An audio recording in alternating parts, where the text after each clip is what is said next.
ధనమేమీ లేదు కానీ నీ సేవ చేయ ఆశ ఉన్నది. నీవే నా జ్ఞానమణి, నీవే నా జ్ఞానమణి. అడవిలో ఉన్నప్పుడు నీ సేవ చేయవచ్చినయ్యా, నీ సేవ ఊళ్ళో చాలా మంది తెలిసే ఉంటాను, ఎందుకంటే నేను విలేకరుగా కూడా పనిచేసి ఇక్కడ మా సోదరు పిల్లలు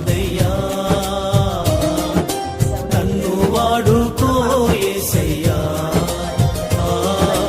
నేను కూడా ఉన్నానయ్యా, నన్ను వాడుకో యేసయ్యా.